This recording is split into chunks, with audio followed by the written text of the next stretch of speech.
I agree to CBA extensions. I need the doors of the Fever practice court locked. Like, even their coaches are snapping their Achilles. Like, this is, by the way, as a person, if you guys are wondering how bad an Achilles tear is, I nearly died from an Achilles tear, from complications after my Achilles surgery.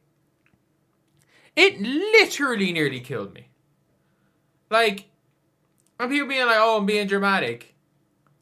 I was in. The notion of supernatural forces affecting sports teams typically draws skepticism, yet the Indiana Fever situation has become so extreme that even doubters might question their stance. The franchise appears to be experiencing an unprecedented string of misfortune that defies logical explanation. The pattern began taking shape during the previous season when the entire roster seemed to fall victim to various ailments. Now, the situation has escalated beyond player injuries to affect the organization's support structure. Training personnel and coaching staff members are experiencing severe medical emergencies at an alarming rate, with multiple individuals suffering Achilles tendon ruptures. This particular injury carries devastating consequences. I was in hospital. I was in A&E, or I was in hospital on like everything after a pulmonary embolism that I got after surgery. Like, it is one of those things where I'm like, the Achilles injury is the worst injury ever. And now we've got two. I'm pretty sure Keith Porter snapped his Achilles as well. Like, we're out here with this organization. Medical experts classify Achilles ruptures among the most severe athletic injuries possible, with recovery periods extending months and complications that can prove life-threatening. Reports indicate complications from Achilles surgery can lead to pulmonary embolisms and other serious medical events requiring emergency hospitalization and intensive care. The severity cannot be overstated, as even young, healthy individuals in their late 20s face risks that might permanently alter their physical capabilities. Multiple coaching staff members have reportedly experienced complete Achilles ruptures, including Keith Porter. The frequency of this specific catastrophic injury within one organization stretches beyond statistical probability into territory that seems almost otherworldly. Some observers have jokingly suggested parallels to fictional scenarios requiring spiritual intervention, though the real-world consequences remain anything but humorous. This is like, the Ted Lasso thing, where like there needs to be something. Bring in a witch doctor or faith healer, whatever the hell they're called. There's some weird energy, and it all happened. I was like, I don't know when this all happened, but there has to be some voodoo. There has to be some voodoo. Like, which one of those do you guys think? Which one of those Twitter accounts? Do you guys think that the curse there was the trendy hoop stars? Do you guys think that trendy hoop stars? Various theories have circulated regarding the source of this apparent hex. Speculation ranges from disgruntled social media accounts to former players who might harbor grudges against the organization. Some point to critics like Cheryl Swoops, wondering if opposition could somehow manifest into tangible consequences. While such theories venture into absurdity, the sheer volume of catastrophic injuries demands some form of explanation. The casualty list extends far beyond coaching staff. Chloe Bibby remains sidelined, unable to resume basketball activities, and missing her overseas commitments with Girona. Think that the curse there was the trendy hoop stars? Do you guys think that trendy hoop stars has the ability to, have cast a spell on the Indiana Fever? So I don't know who it could be. Do you think Cheryl Swoops? Do you think Cheryl Swoops has those contacts? I think she might have the contacts, to get someone to put a curse on the Indiana Fever. Because it's actually getting, like, it's scary. Like, there's been like 10, and these aren't like normal injuries. Like, Chloe Bibby still hasn't picked up a basketball, by the way. Sid Colson faces nearly a full year away from competition. Ari McDonald shows no signs of imminent return. Even Caitlin Clark, despite being labeled with minor grade 1 groin strain and bone bruising, required 3 to 3.5 months for recovery from injuries that typically heal within weeks.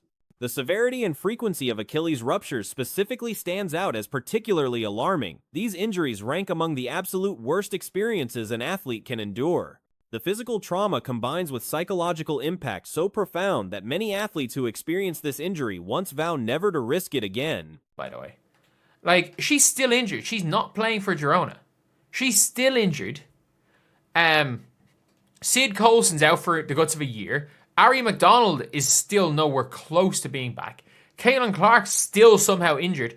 I've never seen a grade 1 groin or a grade 1 groin sprain and a bone bruise take 3.5 months to recover from. The recovery demands complete lifestyle changes, with affected individuals often abandoning running entirely in favor of low-impact alternatives like walking or stationary cycling. For someone aged 29 facing a second rupture, the decision to permanently cease running activities becomes entirely rational given the catastrophic risks involved. Current concerns center on whether additional setbacks await the organization as preparations begin for the upcoming season. Caitlin Clark's continued presence at team facilities has raised eyebrows, with some suggesting alternative training arrangements in other cities with NBA-caliber facilities might prove safer. This suggestion carries no reflection on the Fever's staff competence, but rather acknowledges the seemingly inexplicable pattern of disasters afflicting anyone associated with the organization. The challenge for performance staff becomes particularly unfair given circumstances beyond their control. Which it seems to have happened with her. I've never seen so many coaches snapping their Achilles, which again is the single worst thing you can do. Like, I would not wish that on my worst enemy. I would not wish that on my worst enemy. It is the worst thing that has ever happened to me. Like, I've said it where I'm like, if I ever snapped my Achilles again, like, I'm back playing a bit of ball. I was like, if I ever... When coaching personnel suffer catastrophic injuries, independent of player training protocols, it becomes impossible to assign blame to strength and conditioning programs. The medical staff may execute their responsibilities flawlessly, yet still watch helplessly as misfortune strikes repeatedly. Interestingly, the previous season told a completely different story regarding player health. The contrast proves striking when examining the roster's availability. Tamika Catching suffered some unusual injuries, and Damiris Dantas arrived already dealing with existing problems. Beyond these cases, the team displayed remarkable durability. And like, I'm back playing a bit of ball. I was like, if I ever snapped my Achilles again, I would never play. I would never pick up a basketball again. And I'm not Joe. I would never run again. I would do all my cardio. I would get a walking treadmill and walk 15,000 steps a day just in my day. I would just go and walk. You don't need to run for any cardio. I go on an exercise bike to, get my heart rate going up for intense activities. I would not run again if I snapped my Achilles again. That's how bad it is. I'm 29 years old. I'll find other ways, but I would not run again. Caitlin Clark missed 0 games. Kelsey Mitchell dealt with pre-existing issues but competed. Naylissa Smith, Aaliyah Boston, and Erica Wheeler all maintained complete health throughout the campaign. This previous season's unusual durability perhaps represented the opposite extreme, an aberration where the roster functioned as Ironmen rarely affected by typical athletic wear and tear. Perhaps that extraordinary fortune simply exhausted the organization's supply of good luck, leading to the current catastrophic reversal. Though this explanation ventures into superstition, conventional logic struggles to account for the current situation. That's how bad it is. I'm 29 years old. I'll find other ways, but I would not run again. And we've now seen multiple coaches snapping their Achilles. It's cursed. It's genuinely cursed, which is why I'm worried seeing Caitlin Clark in there behind them. I'm worried seeing Caitlin Clark there. Like, just go to New York. Go to New York. You can work out with an NBA trainer for nothing else. And this isn't anything against the organization. It's just cursed. The debate continues regarding whether this represents genuine supernatural influence, statistical anomaly, or indicates underlying organizational issues with health and performance protocols. However, the argument that training staff inadequacy explains coaching injuries collapses under scrutiny. Performance coaches don't cause their supervisors to rupture Achilles tendons. That connection simply doesn't exist. The situation has reached levels of misfortune that challenge belief. This represents the inverse of legendary good fortune, comparable to famous probability-defying streaks, but trending in the opposite, devastating direction. A chi importa di quel campionato? Il fatto è che, insomma, possiamo dire molte cose su Angel Re, ma era di gran lunga l'attrazione per Henry Wild e per i loro fan.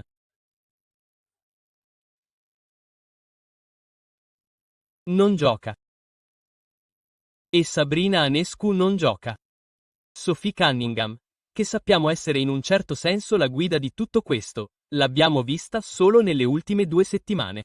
The organization appears trapped in a cycle where every possible thing that can go wrong does go wrong, affecting players, coaches, and staff alike. Hope remains that the franchise can enter the next season with a healthy roster and support staff, breaking this apparent cycle of disasters. Whether through improved protocols, different facilities, or simply the natural regression to average outcomes, something must shift. The current trajectory proves unsustainable and threatens the organization's competitive viability. The fundamental question persists: does genuine supernatural interference plague this franchise, or does coincidence alone explain these converging catastrophes? Logic suggests the latter, yet the sheer improbability of these events occurring within such a concentrated time frame and specific organization strains credulity. In certo senso la guida di tutto questo, l'abbiamo vista solo nelle ultime 2 settimane. Questa ascesa fulminea di popolarità, Sydney Sweeney e la NASCAR e lei si sta facendo vedere. Buongiorno America. Le sue azioni nella WNBA sono salite alle stelle dal punto di vista delle celebrità, dal punto di vista della notorietà. Negli ultimi 6 mesi sempre più persone hanno scoperto chi è Sophie Cunningham. Voglio dire, ripeto, è un volto, è un nome che Unrevealed non ha. Whatever the true explanation, the Indiana Fever faces challenges that extend far beyond typical competitive obstacles, dealing with circumstances that seem determined to prevent success at every turn. The recently launched Unrivaled Basketball League faces significant challenges that could threaten its survival. Despite attracting major investment, the absence of key WNBA superstars has raised serious questions about the league's viability and long-term prospects. Several prominent figures from the women's basketball world have opted out of participating in Unrivaled. Angel Reese, who generated substantial fan interest and attention, has decided against playing. Sabrina Ionescu has similarly chosen not to participate. Non ha. Che dire dell'MVP? Oh, Asia Wilson, MVP 4 volte. No. No, perché? Dimentichiamolo. Voglio dire, non solo è così poco interessata a giocare contro gli Unrevealed, ma vedi quella posizione da Unrevealed su Caitlin Clark. Asia Wilson ha rivelato che non ne aveva nemmeno più parlato. Voglio dire, questo era il 15 aprile 2025. Bene, Sabrina Ionescu proprio qui, 38. Sophie Cunningham, whose profile has risen dramatically over recent months through various high-profile appearances including connections to Sydney Sweeney, NASCAR events, and Good Morning America, represents another notable absence. The league also lacks Aja Wilson, the 4-time MVP, who appears to have minimal interest in joining the competition. The most critical missing piece remains Caitlin Clark. Many observers believe the league's founders anticipated securing Clark's participation when they established the organization. Her absence, combined with that of other major stars, creates a substantial gap in drawing power and audience appeal. The investment landscape surrounding Unrivaled includes impressive names. 25. Bene, Sabrina Ionescu proprio qui, 30 ottobre. Tra le giocatrici della WNBA che non torneranno. Angel Reign non giocherà contro un'impareggiabile Caitlin Clark. Sappiamo che questa è una cosa importante. E tendo a credere che quando hanno creato questa lega, pensassero di avere Caitlin Clark. E mi chiedo: se tutti questi investitori, lasciatemi dire questo, che hanno investito soldi Athletes such as Giannis Antetokounmpo, Serena Williams, Stephen Curry, Carmelo Anthony, Coco Gauff, Dawn Staley, Michael Phelps, Juju Watkins, and Trae Young have put money into the venture. Media executives like John Skipper, formerly leading ESPN, and Gino Auriemma are also involved. Significantly, media corporation Warner Bros. Discovery has invested in the project. Recent developments in the media industry could impact Unrivaled's future.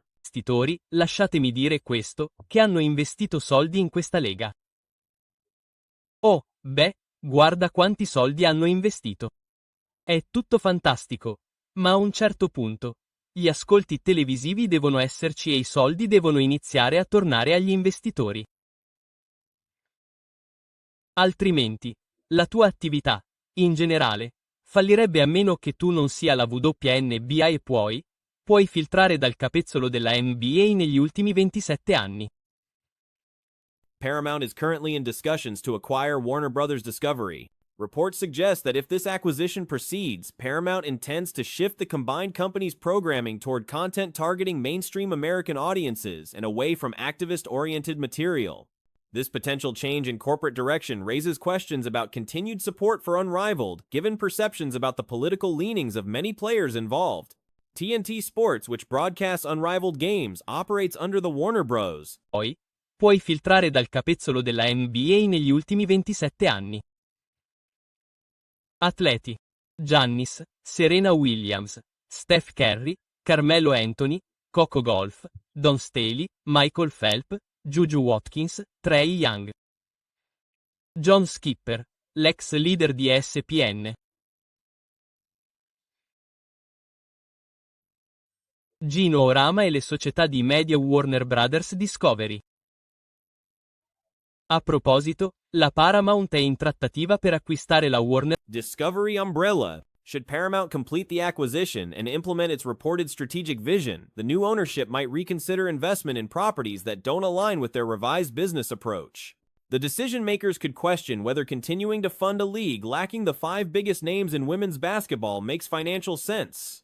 Viewership numbers for Unrivaled games have been modest, averaging approximately 221,000 viewers per contest. This falls far short of WNBA regular season games, which typically draw between 900,000 and 1 million viewers.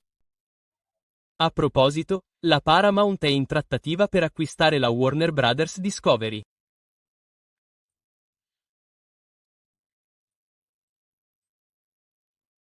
Ora, è un po' divertente perché è uscito un articolo sulla Paramount. Se acquistano la Warner Bros., la Paramount e l'intera azienda cambieranno direzione verso una traiettoria di rete di proame più incentrata sull'America. Diamo un'occhiata a questo. Guardate i primi 100. For comparison, WWE's NXT programming attracts around 700,000 viewers. These figures suggest the league struggles to capture meaningful audience attention. Additional concerns exist regarding player availability. Nafisa Collier, one of the league's featured athletes, may face participation questions due to an ankle injury. Even if healthy players suit up, the question remains whether they possess sufficient star power to drive television viewership and justify continued investment. Diamo un'occhiata a questo. Guardate i primi 100 giorni drammatici di David Ellison alla Paramount. Punto. Lo vedete lì, sfida chiunque altro ad acquistare la Warner Bros. Discovery. Stanno cercando di acquistare la Warner Bros. Discovery. Torniamo indietro. Le società di media hanno investito in questo. La Warner Bros. Discovery ha investito in Unrivaled. È una lega che ha un sacco di attivisti che ci giocano. The situation highlights how media rights and broadcasting partnerships ultimately determine league sustainability. Just as the WNBA's upcoming salary increases stem from a new media rights agreement, Unrivaled's survival depends on maintaining investor confidence and media support. The NBA has subsidized the WNBA for 27 years, but Unrivaled lacks such backing and must prove financial viability quickly. If Paramount's acquisition of Warner Bros. Discovery proceeds with the reported strategic shift, potential conflicts could emerge.